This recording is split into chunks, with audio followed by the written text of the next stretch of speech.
بالله من الشيطان الرجيم. بسم الله الرحمن الرحيم. السلام عليكم ورحمة الله تعالى وبركاته.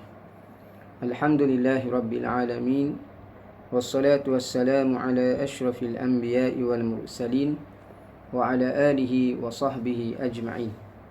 سبحانك لا علم لنا إلا ما علمتنا إنك أنت العليم الحكيم. قال رب اشرح لي صدري ويسر لي أمري واحلل عقدة من lisani yafqahu qawli. Amma ba'd. Sahabat-sahabat muslimin dan muslimat yang dirahmati oleh Allah Ta'ala sekalian, bersama dengan saya lagi dalam program Satu Hari Satu Hadis, anjuran panitia Peringkat Islam SK Pusat Dungu. Tajuk kita pada kali ini ialah puasa dan Al-Quran dapat memberi syafaat pada hari kiamat. Hadisnya ialah an Abdullah ibn Amrin anna Rasulullah sallallahu alaihi wasallam qala as-siyamu wal Qur'anu yashfa'ani lil 'abdi yaqulu as-siyam ay rabbi inni mana'tuhu at-ta'ama wash-shahawati bin-nahari fashaffi'ni fihi wa yaqulu al-Qur'anu mana'tuhu an-nawma bil-laili fashaffi'ni fihi fayushaffa'ani. Rawahul Baihaqi. Maksudnya, dan diriwayatkan daripada Abdullah bin Amrin radhiyallahu anhuma, sesungguhnya Rasulullah sallallahu alaihi wasallam telah bersabda, puasa dan Al-Quran kedua-duanya memberi syafaat bagi seseorang hamba. Puasa akan berkata, wahai Tuhanku, sesungguhnya aku telah menghalangnya daripada makan dan daripada memenuhi syahwatnya ketika mana waktu siang. Maka kurniakanlah bagiku syafaat untuknya. Dan berkata pula Al-Quran, aku telah menghalangnya daripada tidur pada waktu malam. Maka kurniakanlah syafaatku kepadanya. Maka diterimanya kedua syafaat tersebut. Hadis riwayat Al-Baihaqi. Sahabat-sahabat yang dirahmati oleh Allah Ta'ala sekalian, mari kita melihat hadis ini satu persatu. Diriwayatkan daripada Abdullah bin Amrin, sesungguhnya Rasulullah sallallahu alaihi wasallam telah bersabda, as-siyamu. Rasulullah sallallahu alaihi wasallam memulakan hadis ini dengan menyebut as-siyamu, puasa itu. Yang mana perkataan as-siyam ini pada kalimahnya, itulah pada perkataan as-siyam ini ada alif lam di hadapannya. Yang mana kata ulama, yang dikendaki dengan kalimah as-siyam di sini ialah puasa itu, puasa yang mana satu? Disebut oleh ulama iaitulah siyamu Ramadan. Itulah sebagaimana yang dinyatakan oleh Mulla Al-Qari, yang mensyarahkan kitab Mishkatul Masabih, di mana dia dinyatakan dalam kitab beliau ketika mensyarahkan hadis ini, yang dikendaki dengan puasa ataupun as-siyam dalam hadis ini ialah siyamu Ramadan, puasa Ramadan. Alhamdulillah, Allah Ta'ala kurniakan kepada kita puasa Ramadan. Hari ini kita telah berpuasa pada hari yang ke-11 Ramadan.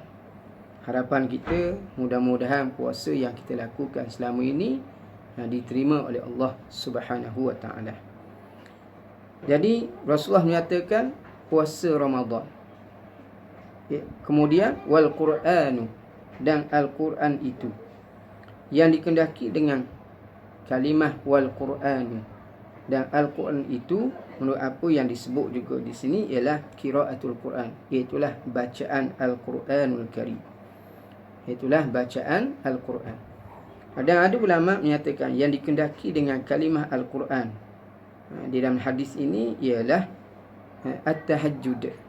Yang dikendakinya ialah dengan tahajud wal qiyam bil lail, dan menghidupkan malam.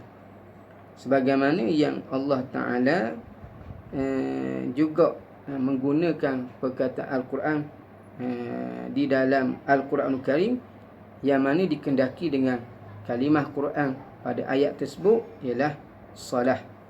Sebagaimana dalam surah Al-Isra, di mana Allah Ta'ala berfirman wa Qur'anal fajri, yang mana Al-Quran yang dikendaki di situ ialah wa salatal fajri, iaitulah sembahyang subuh.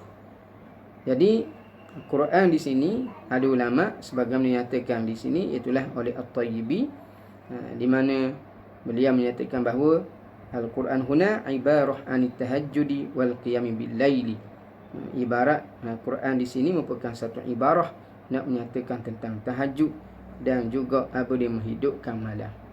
Menunjukkan bahawa dalam tahajud itu seseorang membaca Al-Quranul Karim dan menghidupkan malam dengan membaca Al-Quranul Karim. Baik. Jadi Nabi sebut as-siyam wal Quran, puasa dan Quran. Sebagaimana yang diterangkan oleh ulama, iaitulah puasa Ramadan. Dan apa yang disebut juga dengan Quran iaitulah bacaan Al-Quran, ataupun dengan pandangan yang lain sebagaimana disebut oleh At-Tayyibi, iaitulah tahajud ataupun menghidupkan malam. Baik, yang mana kedua-duanya yashfa'ani, kedua-duanya memberi syafaat. Kedua-duanya dapat memberi syafaat. Apa maksud syafaat?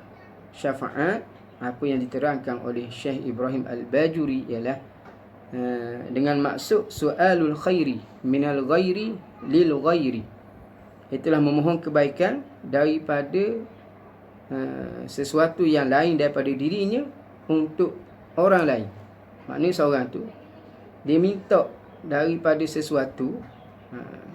Kalau di sini kok kita boleh fahamnya, Al-Quran ni minta daripada Allah Ta'ala. Yang ni baca Al-Quran ni minta daripada Allah. Puasa Ramadan ni minta daripada Allah. Untuk siapa? Dia minta apa? Minta kebaikan. Minta kebaikan untuk siapa? Untuk orang lain. Untuk orang yang mengerjakannya, orang yang membacanya. Itu dia. Baik. Jadi dinyatakan di sini bahawa kedua-duanya memberi syafaat.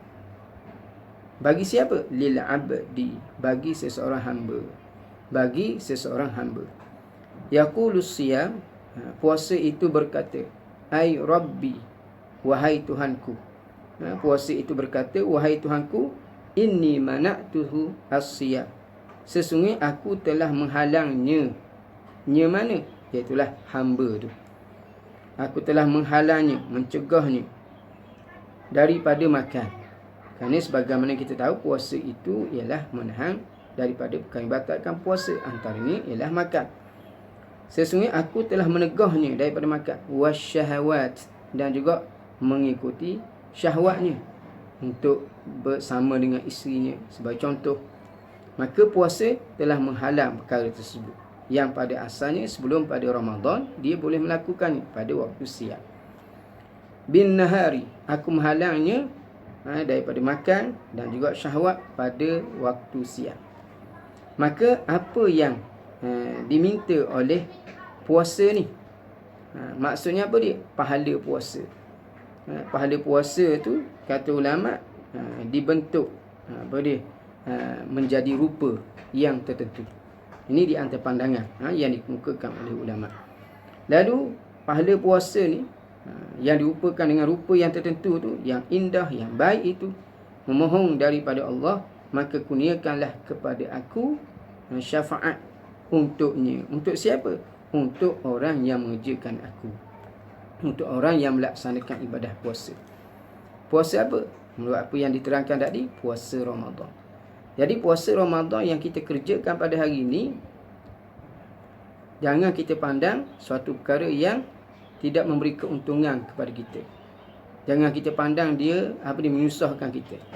Bahkan hendaklah kita menyedari bahawa suatu hari nanti kita bersusah payah melaksanakan puasa ni dengan mengekang hawa nafsu kita, menegah daripada makan minum, yang mana dia ni, puasa ni, satu hari nanti akan dapat menolong kita, menjadi pembela kepada kita, dengan memohon daripada Allah supaya diberinya kebaikan kepada kita. Ini dia sahabat-sahabat, kelebihan puasa Ramadan. Yang kita rasa perbuatan kita hari ini suatu perbuatan yang sia-sia ataupun satu perkara yang menyusahkan kita.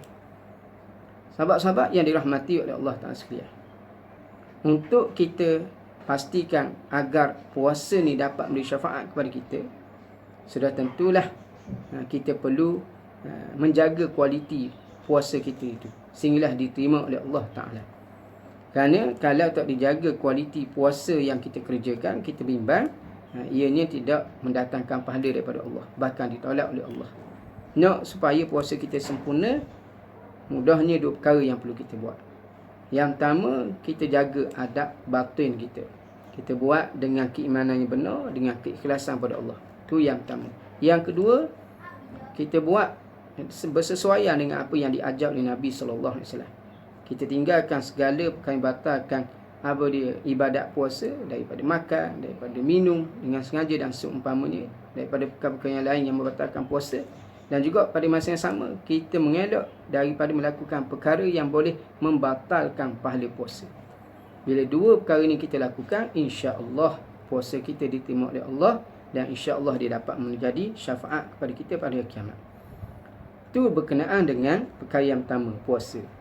Kemudian perkara yang kedua yang disebut oleh Nabi SAW dalam hadis ini, wa yaqulul Quran, dan Al-Quran pula berkata. Al-Quran berkata. Kata ulama yang dikehendaki di sini ialah qiraatul Quran, bacaan Quran kita itu, pahala bacaan Al-Quran kita itu dirupakan dengan rupa yang indah, yang cantik. Lalu dia menyatakan bahawa mana'tuhun nauma bil laili, aku telah menghalangnya, yakni hamba ini, daripada tidur.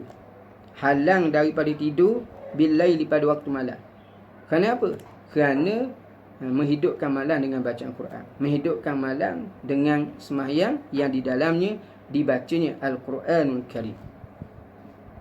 Maka ya Allah, fasyafi'ni fihi, maka kurniakanlah kepada aku syafaat buat hamba yang aku halang daripada tidur kerana membaca Al-Quranul Karim, sama ada dalam sembahyang ataupun di luar sembahyang pada waktu malam.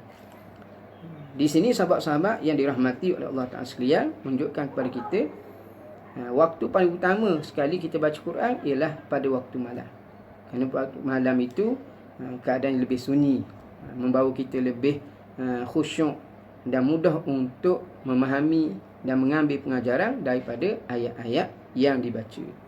Baik, namun demikian